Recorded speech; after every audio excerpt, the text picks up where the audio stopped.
back to another episode of FCS Delivered, presented by FedEx Ground. I'm Craig Haley, along with co-host Gary Reasons, down in Texas, awaiting the national championship game in Texas, as well as the FCS National Awards Banquet. How you doing today, Gary?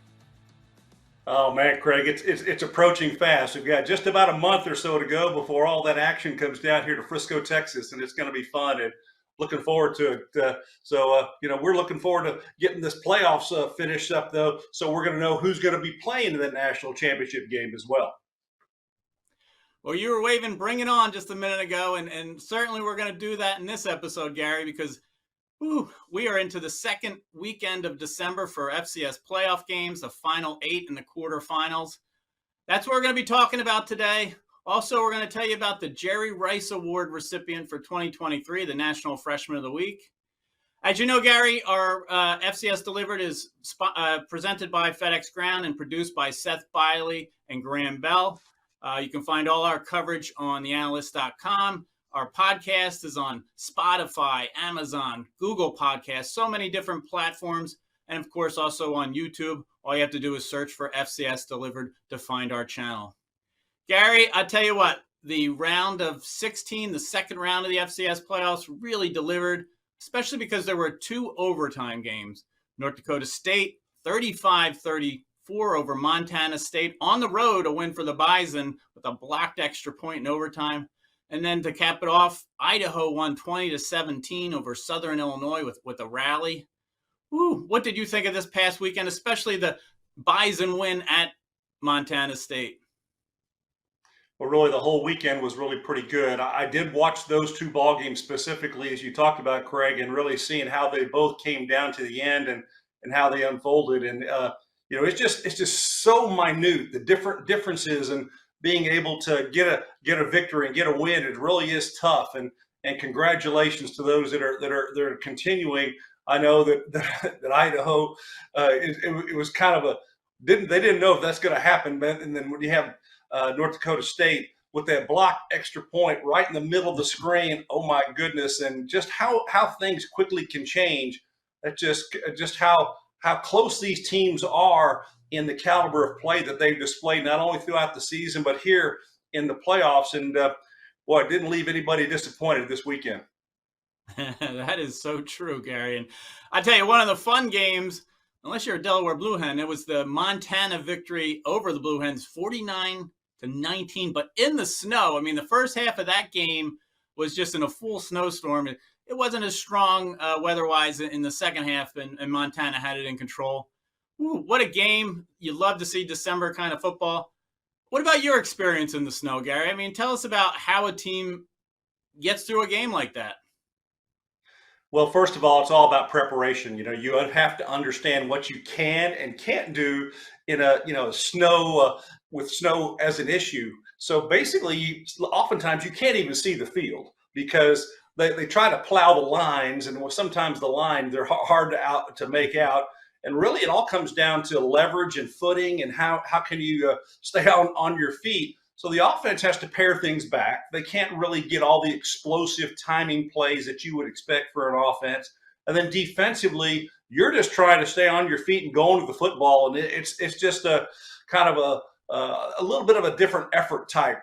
You don't want to be so explosive because you can lose footing and you're just going to be on your tail and not be able to make a play. But those are fun games. I actually think that the play in inclement weather, whether it's rain or whether it's snow and issues with the field, I actually think that you focus higher on what your X's and O's and what your execution is going to be. And I actually think you get a heightened level of play there, and it's really fun. It's fun to be out there.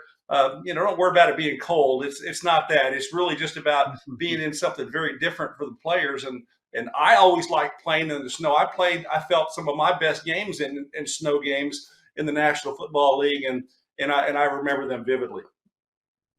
I like your point about teams being focused in the snow, and the Grizzlies certainly were. I mean, that's just a big win to win by 49-19 over a Delaware squad that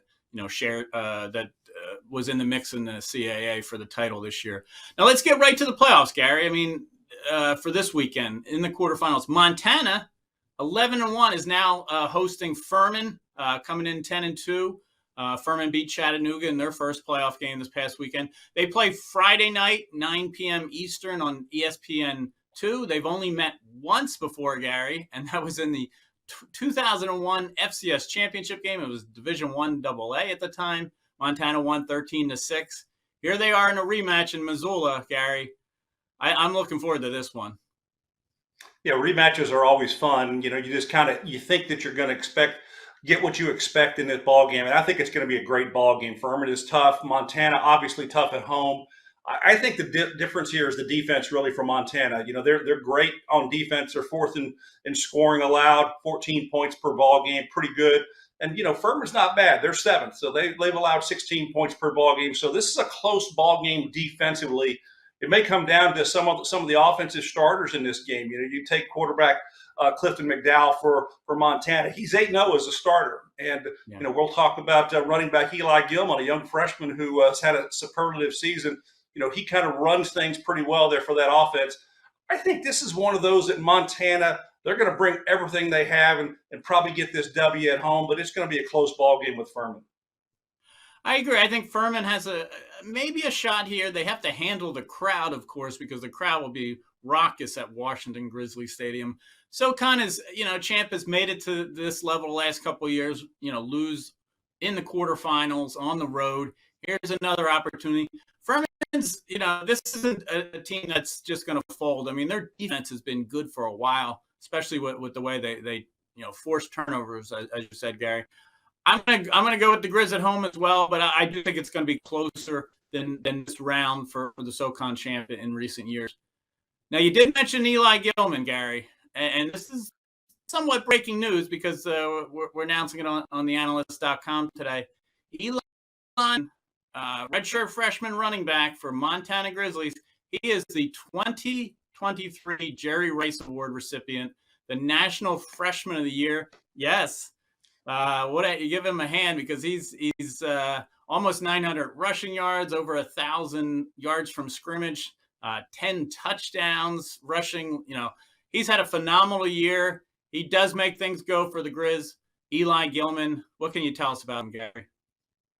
Well, he's a great young man, first of all, and I think that he's had a great season, and he's fit right in with that Grizz mentality. There's no doubt about that. He's tough, he's physical, he runs the football extremely well, and I think that he is kind of one of the parts of the engine that really make Montana a real special football team. So congratulations to Eli Gilman. He's going to be with us in Frisco. Well, we don't know. We'll see if coaches, if Montana is playing in the game, the national championship game, it's always questionable whether or not the coaches are going to allow those players to attend our banquet, which is the evening before the national championship game. We host that live and produce it for television. So just it depends on whether or not the Grizz make it all the way to Frisco for the championship game. If not, I certainly expect young Eli Gilman to attend with us there in Frisco. Yeah, I tell you, this does feel like a throwback year for the Grizz.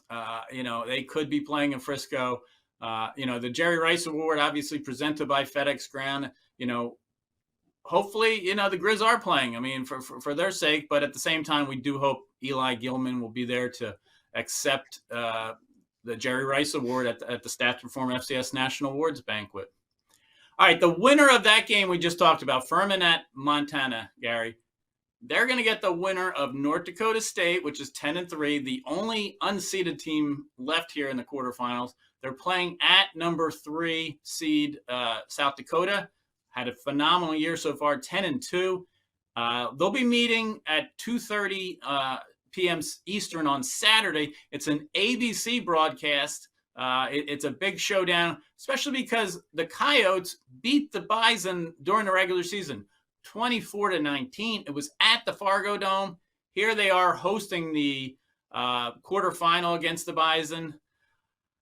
I'm looking forward to this one as well. I mean, these games are just phenomenal matchups, Gary. Tell us about the Bison and the Coyotes here. I really like this matchup. I think it is great, and I love that it's on ABC because they realize that the ABC network realizes that this is a high-quality football game that is going to be played in South Dakota. So North Dakota State's got to go on the road to Vermilion to try to win this ball game. And I tell you, the Vermilion, they're going to play pretty hot and heavy there. I think that this is going to be tough. I like what South Dakota's quarterback Aiden Bowman, how big he is in the pocket, how efficient he is with the football, and they like to run the ball too as well. They can get yardage on the ground. This is going to be a very, very physical, tough ball game, and I think this is one of those things where the defenses, which of the defenses are going to be able to pull it together. I like Brock Mogensen, their defensive player for South Dakota. He's actually the Missouri Valley Football Conference Defensive Player of the Year. Congratulations to him. I met Brock up in South Dakota this year, and it was great to meet him and the team.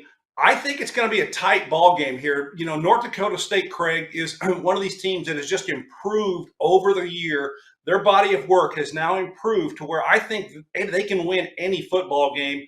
You just take a look at last week and just how they won that ball game as well. But I think that this is going to be a very, very close one. I think it's squeaky tight, but I think the home advantage for South Dakota might be the edge here. I hope it's squeaky tight, because you think back to this NDSU win over Montana State. I mean, that was just back and forth.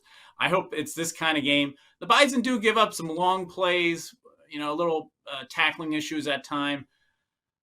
I don't know. I'm going to go with the Bison on the road. I mean, this is their 14th straight year in the quarterfinals. It's actually the first time for USD on the FCS level. They made the plays in that win that they won at the Fargo Dome. I mean, they jumped to a 21-3 first half lead. That's actually their biggest lead at halftime of any game this year. They're not going to blow you out. Usually, they're going to play a tight, physical kind of run style. Bowman dropping in passes as he did against the Bison. I'm going to go with the Bison on the road, but I tell you, this is, you have to like the home field advantage here also for the Coyotes. Now, a couple questions here for you, Garrett. You mentioned Aiden Bowman, left-hander, big guy in the pocket. Is it harder to defend a left-handed quarterback because you don't see it as often than as a righty? It's just different, Craig. The ball comes out a little bit differently, and the throws that you're used to seeing a right-hander make, most quarterbacks in football, who are passing the ball are right-handers, and so they will possibly lean more to the right side of the field instead of throwing back to their left. It might be just the opposite with a quarterback who is a left-handed. They may be feeling that their best is to the offense's left because of that throwing arc there. Instead, you're going to have to flip your shoulders as a quarterback to move that ball down the field. But really, either shouldn't be an issue. But that might be something that they can focus in on, and that might be a little bit to their demise as well. Yeah, well, at least the Bison are familiar with Bowman. I mean, it was just tremendous in that regular season meeting. Now, another question here for you, Gary. North Dakota State. I think a lot of people were quick all year to say the FCS dynasty is over. What are your feelings on it? I feel like I said from day one after last season, they have to win it all for you to consider this dynasty still going. I don't think it's over until they lose here in the postseason, if they lose. I tell you, this is a proud program. It is one that is nationwide. I was actually talking to the Frisco Chamber of Commerce here in North Texas, and they were commenting about how the Bison continually come down to Frisco, Texas every single year. Even if the Bison aren't in it, some of them will still make the trek down here with their caravan. But nonetheless, they're a very, very proud group. And, for them to fight back, I think this season where they weren't playing their best football at the beginning of the year and to get to the level that they're at just shows you the quality and the capability of what they've built there over time. And it's not something that just falls apart. It's there. There's structure. There's things in place that you have with your program. And those are the foundational things that have been able to allow them to have success year after year after year. And it's continuing again. They just had to retool just a little bit towards the first part of the season, and they're now in that final stretch now. I think they're dangerous. They're a dangerous football team, and they certainly could be back in Frisco here in the near term.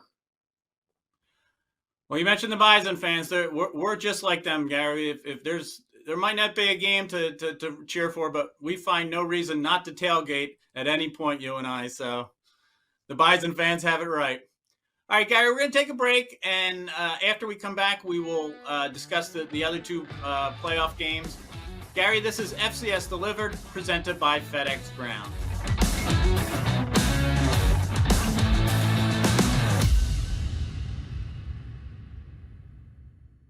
Rehearsals for the school play were really coming along. Bigger smile, Mr. Squirrel? Until a custodian accidentally threw away the costumes. Oh no! Everyone was rattled. Miss Garrity forgot how to play. And the Queen of the Hedgehogs almost quit. Find a new queen! But replacement costumes were shipped with FedEx. And with added peace of mind from picture proof of delivery, everyone could focus on the perfect opening night. FedEx, where now meets next. For residential delivery only.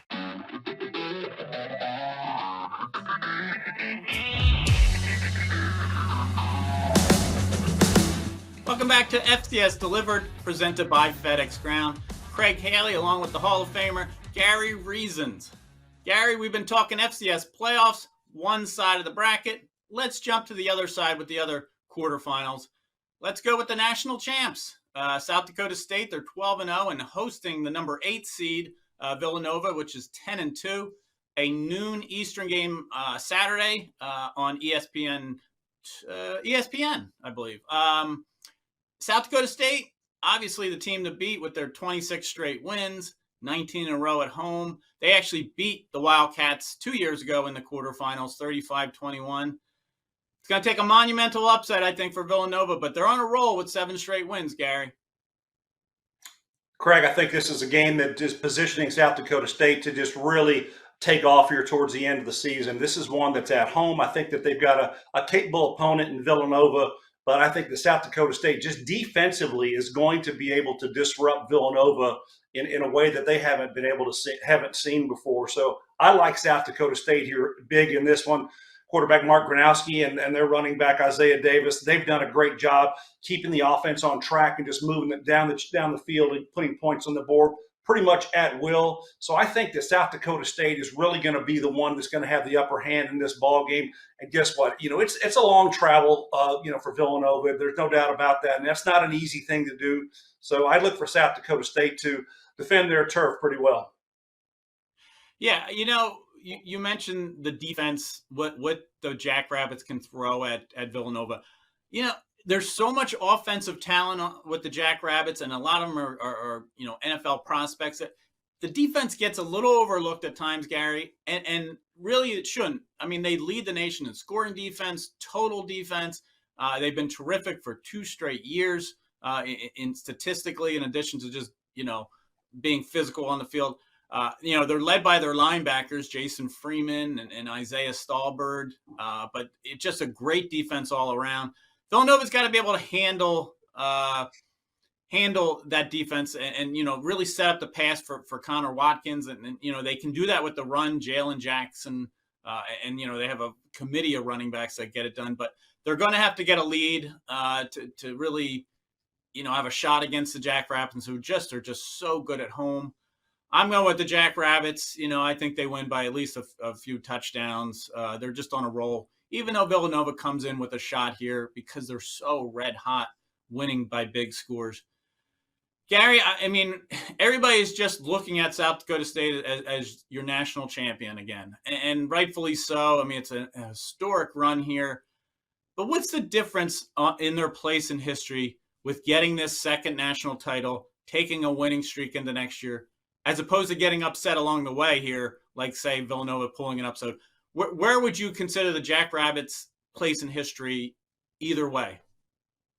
Well, I start thinking that if this team continues to do and build the way they are building, and continue this streak of success that they have, I think that you're starting to get them into the conversation of somewhat of a North Dakota State University, but hasn't quite gotten to that level, obviously quite as yet. But they have the building blocks there on campus with what they're doing. I think that they have that possibility to really be superlative again, because foundationally they have built on previous coaches' success. Coach Rogers now taking over the helm, and things are just continuing to move forward. And I don't see anything changing. And I think repeating that type of success, tweaking a few things as they normally do each season to get a little bit different, a little better, always trying to constantly improve. That's what I see from South Dakota State, and that's what I think can happen over the next this season and into the following seasons, to be one of those super elite teams. I'm not saying they can't get knocked off, because any team can get knocked off, and the reason is because for you to be a champion, you've got to run the gauntlet, and you're going to get everybody's best shot at all times throughout the season, because you have that title that you've earned a year ago, and you're the number one team in the country all the time. So everybody is shooting at you, trying to knock you off that hill, and it's not an easy thing to do. You've got to take on all comers at every step of the way, but it is very prideful for them to be able to accomplish the things that they have. I think that South Dakota State is in a very, very unique position to be one of the superlative teams of all time in the FCS. You're right, Gary. I mean, you just think of this decade, 2020, where they played in the spring of 2021. They were the national runner-up, losing to Sam Houston down in Texas. The next year, they were a national semifinalist. Last year, the national champion, beating the Bison. Here they are going for another national title under a second coach. John Stiegelmeier has turned it over to his longtime assistant, Jimmy Rogers.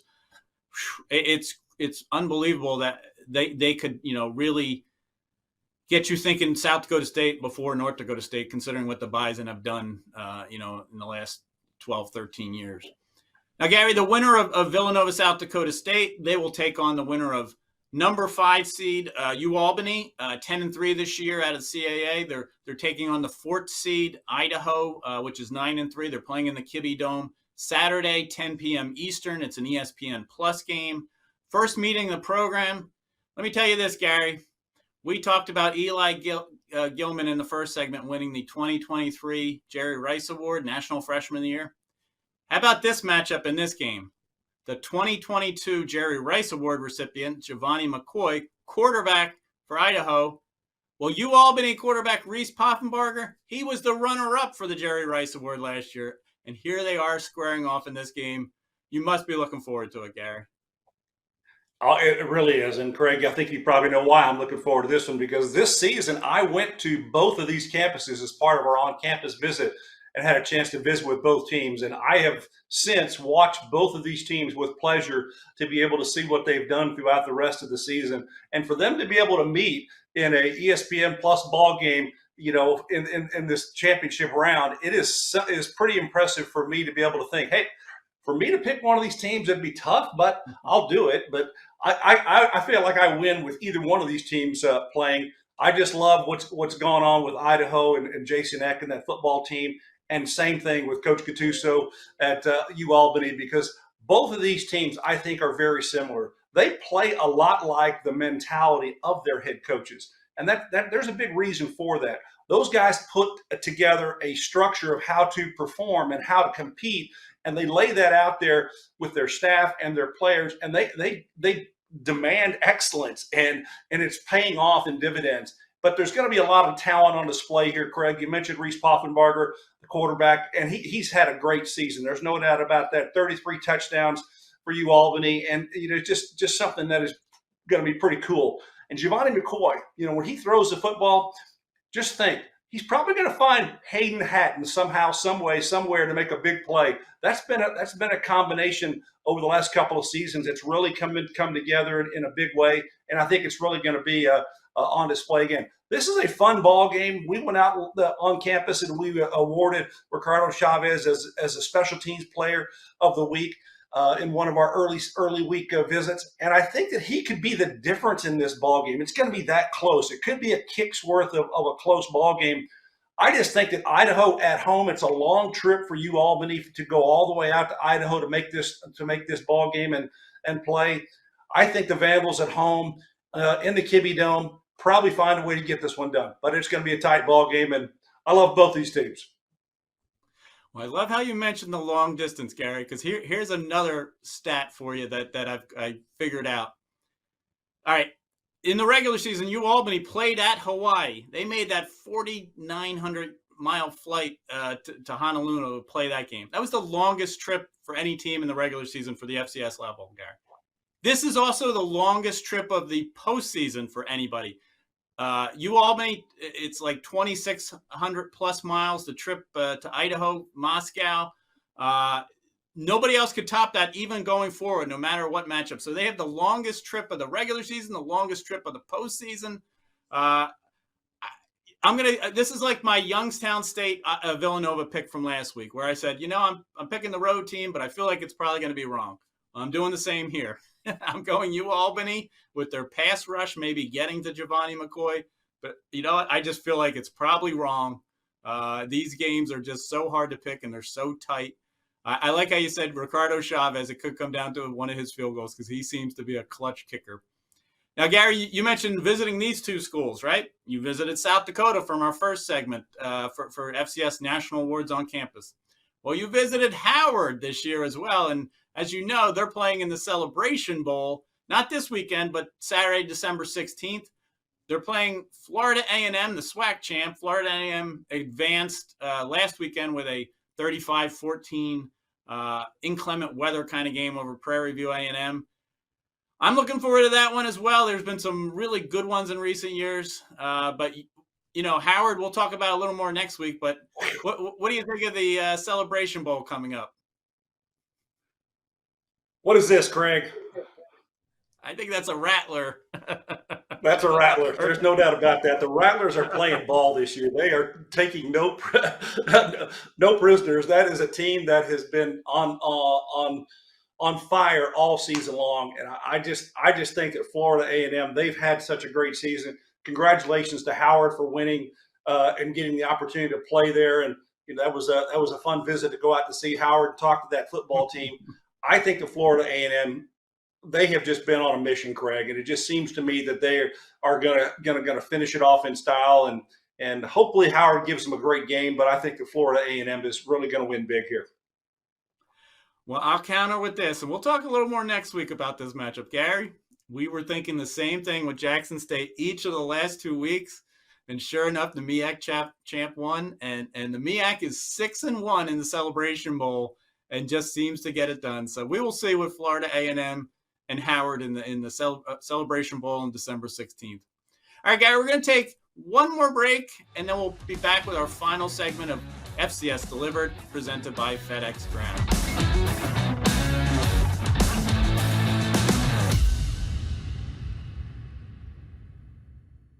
When someone accidentally threw away the school play costumes, Oh no. replacements were shipped with FedEx. And with picture proof of delivery, everyone could focus on the perfect opening night.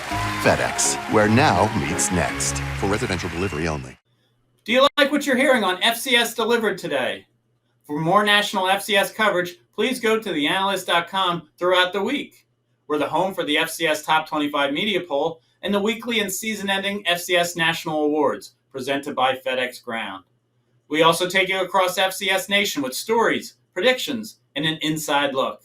The FCS coverage can be found at theanalyst.com.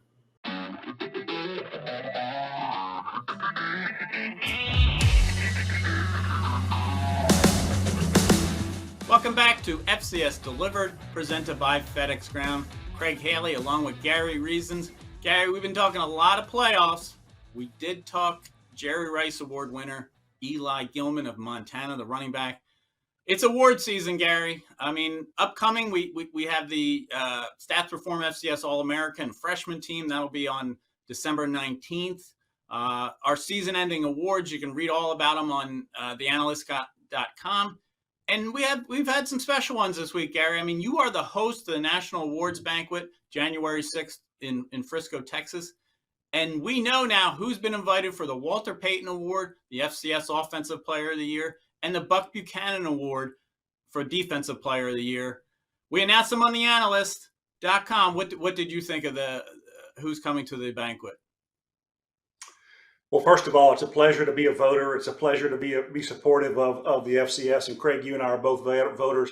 And just remember, folks, there's 56 voters on this panel, and there's no losers. There's no right or wrong, but we're all just together, and we all see the FCS through our lenses, and we put those votes out there.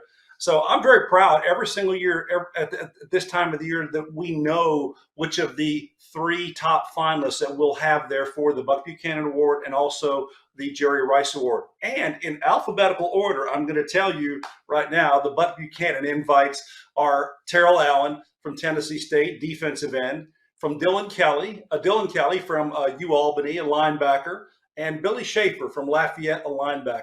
So all 3 of them, congratulations to them. They are our top 3 finalists for the Buck Buchanan Award, and that winner will be announced live on our show Saturday evening, the night before the national championship game in Frisco, Texas. And also they'll be accompanied by the Walter Payton top finalists.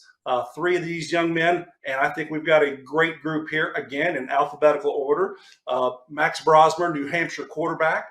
We have Mark Gronowski, South Dakota State University quarterback, and Jaden Sheridan, Monmouth running back, who actually was one of our top finalists a year ago. So all 3 of them for the Walter Payton Award. They'll hopefully be on site there.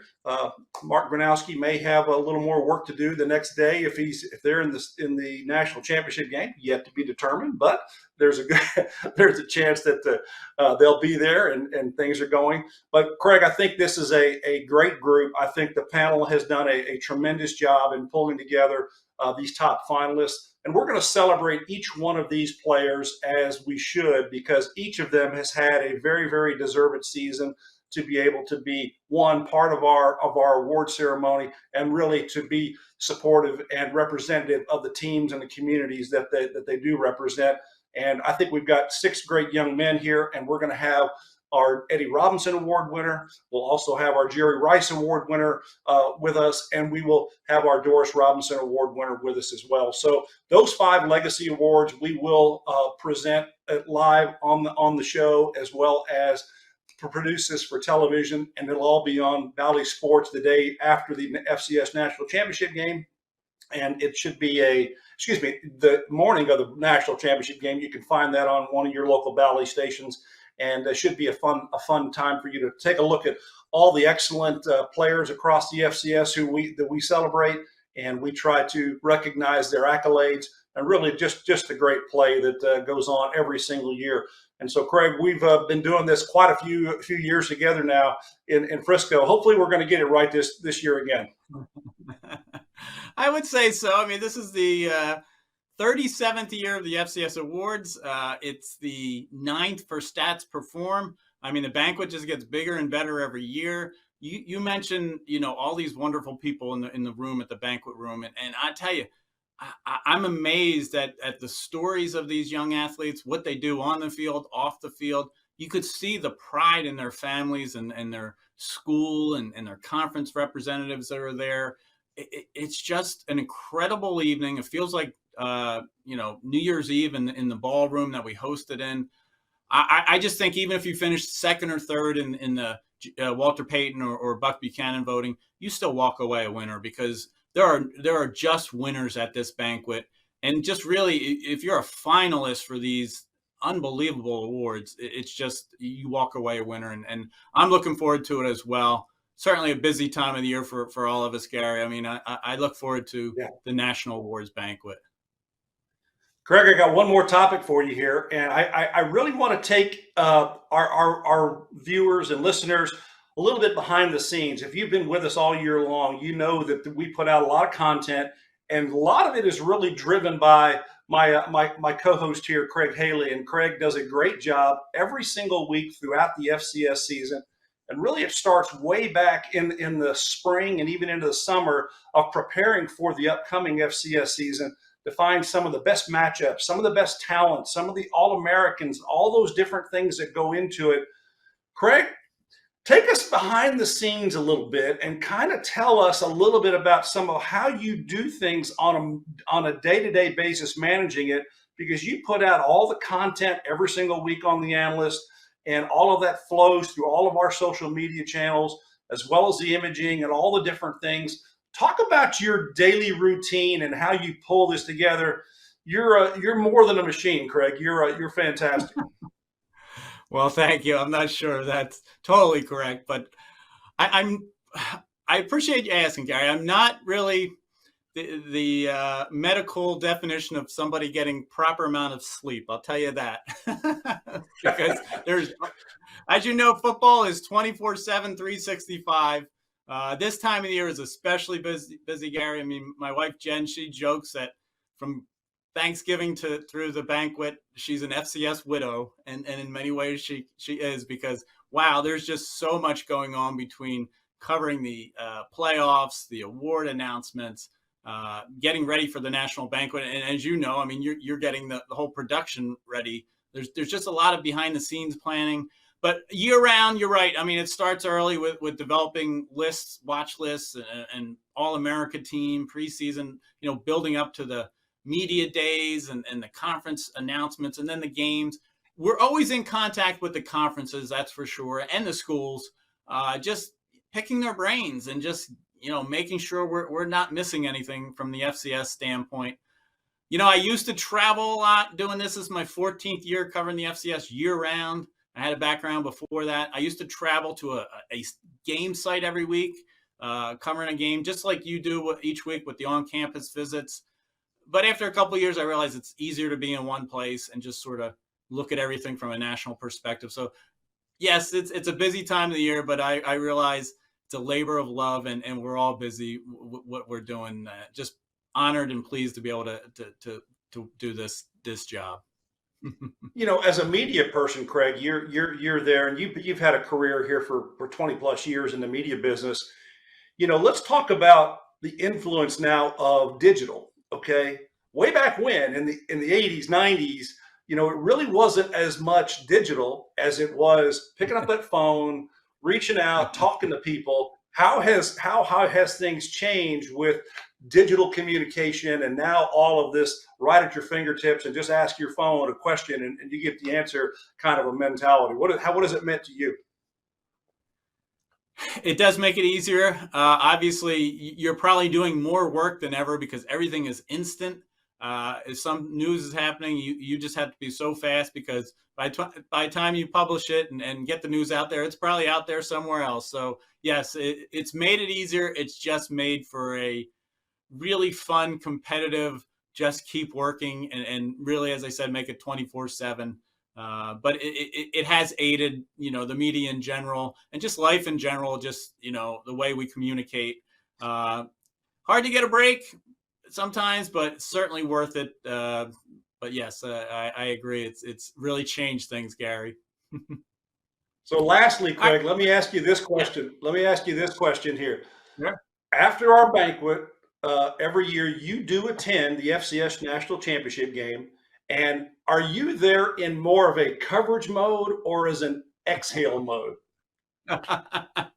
I've always felt that my mind doesn't really focus on the game too much until the second half of the national championship. Like, my mind is spinning up to that point, including the night before, as we host the National Awards Banquet.